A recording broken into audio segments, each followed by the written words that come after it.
Hello നമസ്കാരം, welcome back to make studio. IPL ചരിത്രത്തിലെ ഏറ്റവും നിർഭാഗ്യമുള്ള ടീം അല്ലെങ്കിൽ ഏറ്റവും ദൗർഭാഗ്യമുള്ള ടീം ഏതെന്ന് ചോദിച്ചാൽ ഒറ്റ ഉത്തരം മാത്രമേ ഉള്ളൂ. അത് എല്ലാവരും പറയുക റോയൽ ചലഞ്ചേഴ്സ് ബംഗളൂരു എന്നായിരിക്കും. IPL കിരീടം ഇതുവരെ ഉയർത്താൻ സാധിക്കാത്ത ടീം 2008 മുതൽ IPL പ്രഥമ സീസൺ മുതൽ IPLൻ്റെ ഭാഗമായിട്ടുള്ള IPLൻ്റെ തന്നെ ഏറ്റവും പ്രധാനപ്പെട്ട ടീമുകളിലൊന്നാണ് RCB. ഫാൻ ബേസിലും IPLലെ തന്നെ ഏറ്റവും മുൻനിരയിലുള്ള ടീമാണ് RCB. പക്ഷേ ഇതുവരെയും ഒരു IPL കിരീടം സ്വന്തമാക്കാൻ RCBക്ക് സാധിച്ചിട്ടില്ല. അപ്പോൾ പലരും ചോദിക്കും, കാരണം RCB മാത്രമല്ല ഇനിയും വേറെ ടീമുകളുണ്ട് IPL കിരീടം സ്വന്തമാക്കാത്തത്. പക്ഷേ അതിൽ തന്നെ നമുക്കറിയാം 2008 മുതൽ IPL കളിക്കുന്ന ടീമാണ് RCB. ഇതിനിടയിൽ തന്നെ ഈ കഴിഞ്ഞ 18 സീസണുകളെ പല വമ്പൻ താരങ്ങളും, ലോകത്തിൽ തന്നെ പല മികച്ച താരങ്ങളും RCBക്ക് വേണ്ടി ഓരോരോ IPL സീസണുകളിലും അവർക്ക് വേണ്ടി കളിച്ചിട്ടുണ്ട്. പക്ഷേ ഇതുവരെയും ഒരു IPL കിരീടം സ്വന്തമാക്കാൻ അവർക്ക് സാധിച്ചിട്ടില്ല. ശരിക്കും ഒരു ദൗർഭാഗ്യകരമായ ഒരു ഫാക്റ്റ് തന്നെയാണ് RCBയെ സംബന്ധിച്ച്. ഇപ്പോഴത്തെ IPLൻ്റെ 18ാം സീസണിലേക്ക് എത്തിയിരിക്കുകയാണ്. പുതിയ ക്യാപ്റ്റൻ യുവതാരമായിട്ടുള്ള രജത് പടിത്താറിൻ്റെ ക്യാപ്റ്റൻസിയിലാണ് RCB എത്തിയിട്ടുള്ളത്. ആദ്യ 2 മത്സരങ്ങളിലും മിന്ന പ്രകടനത്തോടു കൂടി, വളരെ മികച്ച പ്രകടനത്തോടു കൂടി ആദ്യ 2 മത്സരങ്ങൾ വിജയിച്ച് നിലവിൽ പോയിന്റ് ടേബിളിൻ്റെ തലപ്പത്താണ് റോയൽ ചലഞ്ചേഴ്സ് ബംഗളൂരു. സോ RCBയുടെ ഒരു സ്ക്വാഡ് അനാലിസിസ് വീഡിയോ ആണ് ഈ വീഡിയോയിൽ നിങ്ങളുമായി ഞാൻ പങ്കുവയ്ക്കാൻ പോകുന്നത്. ആദ്യ 2 മത്സരങ്ങൾ ഇത് കഴിഞ്ഞിട്ടുണ്ട്. RCB ആദ്യ 2 മത്സരങ്ങൾ വിജയിച്ച് പോയിന്റ് ടേബിളിൻ്റെ തലപ്പത്ത് തന്നെ തുടരുകയാണ്. സോ കപ്പടിക്കാൻ കെൽപ്പുണ്ടോ RCBക്ക്? വീഡിയോയിലേക്ക് പോകുന്നതിന് മുമ്പ് കൂടുതൽ കായിക വാർത്തകൾ കൊണ്ട് ചാനൽ ഒന്ന് സബ്സ്ക്രൈബ് ചെയ്തേക്കുക. ബെല്ലൈക്കണിലെ ഓൾ എന്ന ഓപ്ഷൻ കൂടി ഒന്ന് എനേബിൾ ചെയ്ത് വെച്ചേക്കാം.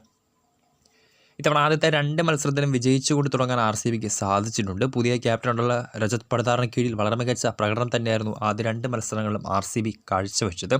ആദ്യ മത്സരത്തിൽ നിലവിലെ ചാമ്പ്യന്മാരായിട്ടുള്ള KKRനെയും 2ാം മത്സരത്തിൽ ചെന്നൈയിലെ ചെപ്പോക്ക് സ്റ്റേഡിയത്തിൽ ഹോം ടീം CSKയും പരാജയപ്പെടുത്തിയാണ് RCB തങ്ങളുടെ ജൈത്രയാത്രയ്ക്ക് തുടക്കം കുറിച്ചിട്ടുള്ളത്. ഇതിലെടുത്ത് പറയേണ്ട ഒരു ഫാക്റ്റ് എന്ന് പറയുന്നത് 2 മത്സരങ്ങളും RCB കളിച്ചത് എവേ പോരാട്ടങ്ങളായിരുന്നു. സോ എതിർ ടീമിനെതിരെ അവരുടെ ഗ്രൗണ്ടിൽ വ്യക്തമായ മേധാവിത്വം കാഴ്ചവെച്ച പോരാട്ടം തന്നെയായിരുന്നു RCB നേടിയെടുത്തത്. അത് RCBയെ സംബന്ധിച്ച് ഏറ്റവും പ്രധാനപ്പെട്ട ഒരു പോസിറ്റീവ് സൈൻ തന്നെയാണ്. 6165 ദിവസങ്ങൾക്ക് ശേഷമാണ് ചെന്നൈയിലെ ചെപ്പോക്ക് സ്റ്റേഡിയത്തിൽ CSKക്കെതിരെ RCB ഒരു കളി വിജയിക്കുന്നത്. അതാകട്ടെ പുതിയ ക്യാപ്റ്റൻ രജത് പടിത്താറിൻ്റെ ക്യാപ്റ്റൻസിൽ. അങ്ങനെ ഒരുപാട് പോസിറ്റീവ് സൈൻസ് ഇതിനോടൊക്കെ തന്നെ RCBക്ക് സ്വന്തമായിട്ടുണ്ട്. സോ ക്യാപ്റ്റൻസി വളരെ മികച്ചത് തന്നെയാണ്. നമുക്കറിയാം ആദ്യ 2 മത്സരത്തിലും മികച്ച ക്യാപ്റ്റൻസി തന്നെയായിരുന്നു രജത് പടിത്താർ കാഴ്ചവെച്ചത്. കാരണം വിരാട് കോഹ്ലി അടക്കമുള്ള ഒരുപാട് സീനിയർ പ്ലെയേഴ്സിനെയാണ് അദ്ദേഹം വളരെ ഒരു ഒറ്റ ടീം, ഒറ്റ കോറായിട്ട് കളിയിൽ നിയന്ത്രിച്ച് കൊണ്ടുപോയതും ടീമിനെ വിജയത്തിലേക്ക് നയിച്ചതും മികച്ച 2 ഇന്നിങ്സിലും അദ്ദേഹത്തിന് കാഴ്ചവെക്കാൻ സാധിച്ചിട്ടുണ്ട്. സോ ക്യാപ്റ്റൻസി പ്രഷർ ഒട്ടുമില്ലാതെ വളരെ മികച്ച രീതിയിൽ തന്നെ ബാറ്റിങ്ങും അദ്ദേഹം കൈകാര്യം ചെയ്യുന്നുണ്ട്.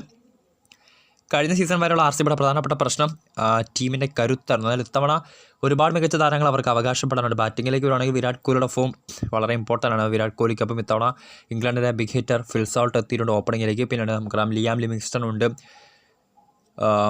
ജിതേഷ് ശർമ്മയുണ്ട്, ഓൾറൗണ്ടർ കൃണാൽ പാണ്ഡ്യ, പിന്നെ ക്യാപ്റ്റൻ രജത് പടിത്താർ, ദേവദത്ത് പടിക്കൽ തുടങ്ങിയ ഒരുപാട് മികച്ച ബാറ്റിംഗ് പവർ ഹിറ്റേഴ്സ് RCBക്ക് സ്വന്തമായിട്ടുണ്ട്. പിന്നീടുള്ള പ്രധാന പ്രശ്നം RCBയെ സംബന്ധിച്ച് അവരുടെ ബോളിംഗ് ഡിപ്പാർട്ട്മെൻറ്റ് ആണ്. കഴിഞ്ഞ സീസണിലടക്കം RCB പിറകിലോട്ട് അടിച്ചത് അവരുടെ ആ ഒരു ബോളിങ്ങിലെ വീക്ക്നെസ് തന്നെയാണ്. എന്നാൽ ഇത്തവണ ആദ്യ 2 മത്സരങ്ങളിലും മികച്ച പ്രകടനം തന്നെ RCBയുടെ ബോളർമാരും കാഴ്ചവെച്ചിട്ടുള്ളത്. ജോഷ് ഹേസൽവുഡും ഭുവനേശ്വർ കുമാറും അടങ്ങുന്ന പേസ് ഡിപ്പാർട്ട്മെൻറ്റിൻ്റെ ആ ഒരു ഡ്യുവോ തന്നെ RCBക്ക് കരുത്ത് കൂട്ടുന്നുണ്ട്. സ്പിന്നിലേക്ക് വരുവാണെങ്കിലും കൃണാൽ പാണ്ഡ്യയും പ്രൊഫഷണൽ സ്പിന്നേഴ്സ് നമുക്ക് 2 സ്പിൻ ഓൾറൗണ്ടേഴ്സ് ആയിട്ടുള്ള കൃണാൽ പാണ്ഡ്യയും അതോടൊപ്പം തന്നെ ലിയാം ലിവിങ്സ്റ്റണും ഉണ്ട്. സോ ഇരുവരുടെയും ആ ഒരു പാർട്ട് ടൈം ബോളിംഗ് കൂടി ആകുമ്പോൾ RCBയെ സംബന്ധിച്ച് സ്പിന്നിലും അത്ര പോരായ്മകൾ നമുക്ക് എടുത്ത് പറയാൻ സാധിക്കില്ല. ഫിൽ സോൾട്ട് അതായത് ഓപ്പണിങ്ങിലേക്ക് വളരെ മികച്ച ഓപ്പണിംഗ് കൂട്ടുകെട്ടാണ് RCBക്ക് ഇത്തവണ സ്വന്തമായിട്ടുള്ളത്. കഴിഞ്ഞ സീസണിൽ വിരാട് കോഹ്ലിയും അതോടൊപ്പം തന്നെ വിൽ ജാക്സും ആയിരുന്നു RCBക്ക് വേണ്ടി ഇന്നിങ്സ് ഓപ്പൺ ചെയ്തിരുന്നത്. എന്നാൽ ഫാഫ് ഡു പ്ലസിയും ആയിരുന്നു. എന്നാൽ ഇത്തവണ അവരുടെ മുൻ ക്യാപ്റ്റൻ ഫാഫ് ഡു പ്ലസി അവർ റിലീസ് ചെയ്തിട്ടുണ്ട്. എന്നാൽ ഇത്തവണ ഫിൽ സോൾട്ടിനെ കൊണ്ടുവന്ന് വളരെ മികച്ച ഒരു ഡെഡ്ലി കോംബോ തന്നെയാണ് ഓപ്പണിങ്ങിൽ RCB പുതിയതായിട്ട് കൂട്ടിച്ചേർത്തിട്ടുള്ളത്. വിരാട് കോഹ്ലിക്കൊപ്പം ഇംഗ്ലണ്ടിൻ്റെ ബിഗ് ഹിറ്റർ ഫിൽ സോൾട്ടും ചേർന്ന ആ ഒരു ഓപ്പണിംഗ് സഖ്യം ശരിക്കും പറഞ്ഞാൽ തുടക്കം മുതൽ അടിച്ച് തകർക്കുന്ന പ്രകടനമാണ് കാഴ്ചവെക്കുന്നത്.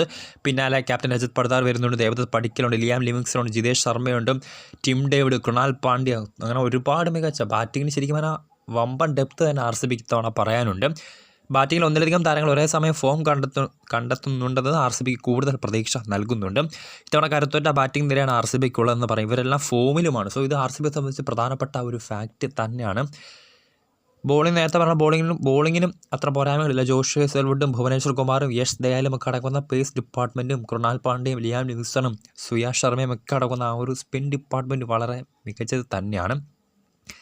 പല സീസണിലും ബാറ്റിംഗ് നിര ശ്രദ്ധേയ പ്രകടനം നടത്തുമ്പോഴും ബോളർമാരുടെ പിഴവ് കൊണ്ടാണ് RCB തോൽക്കുന്നത്. ഇത്തവണ നേരത്തെ പറഞ്ഞ പോലെ ഈ ഒരു കൂട്ടുകെട്ട് ശരിക്കും RCBക്ക് ഒരു വ്യക്തമായ മേധാവിത്വം തന്നെയാണ് എതിരാളികൾക്കെതിരെ നൽകുന്നത്. പിന്നെ നേരത്തെ പറഞ്ഞ ക്യാപ്റ്റൻസി വളരെ ഇമ്പോർട്ടൻ്റ്. നമുക്ക് ഫാഫ് ഡു പ്ലസിയും വിരാട് കോഹ്ലിയും ഒക്കെ അടക്കം ഒരുപാട് വമ്പൻ താരങ്ങൾ, ലെജൻഡറി പ്ലെയേഴ്സ് ലീഡ് ചെയ്ത ഒരു ഫ്രാഞ്ചൈസിയാണ് RCB. സോ ആ ഒരു ടീമിലേക്കാണ് ഇത്തവണ പുതുതായിട്ട് അല്ലെങ്കിൽ യുവതാരം പെട്ടെന്നൊരു സീസണിൽ ക്യാപ്റ്റൻസിയിലേക്ക് രജത് പാടിദാർ എത്തുന്നത്. ആഭ്യന്തര ക്രിക്കറ്റിൽ ക്യാപ്റ്റൻസി ചെയ്തിട്ടുണ്ടെങ്കിൽ പോലും IPL പോലൊരു വമ്പൻ പ്ലാറ്റ്ഫോമിൽ അദ്ദേഹത്തിന് ഇതുവരെ ക്യാപ്റ്റൻസി എക്സ്പീരിയൻസ് ഇല്ല. സോ എന്നിരുന്നാലും ആദ്യ 2 മത്സരങ്ങൾ പിന്നിടുമ്പോഴും അതിൻ്റെ ആ ഒരു ക്ഷീണം രജത് പാടിദാർ കാഴ്ചവെക്കുന്നില്ല. ബാറ്റിങ്ങിലാകട്ടെ അല്ലെങ്കിൽ അദ്ദേഹത്തിൻ്റെ കളിക്കളത്തിൽ നടപ്പാക്കുന്ന തന്ത്രങ്ങളിലാകട്ടെ വ്യക്തമായ മേധാവിത്വം RCBക്ക് കളിക്കളത്തിൽ നൽകുന്നുണ്ട്.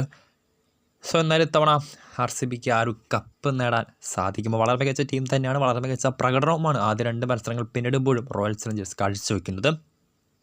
സോ കാത്തിരിക്കാം RCB ഇത്തവണ ആ ഒരു സാല കപ്പ് നേടുമോ. വീഡിയോ ഇഷ്ടപ്പെട്ടാൽ ലൈക്ക് ചെയ്യുക, ഷെയർ ചെയ്യുക. കൂടുതൽ വാർത്തകൾക്കായി ചാനൽ സബ്സ്ക്രൈബ് ചെയ്യുക.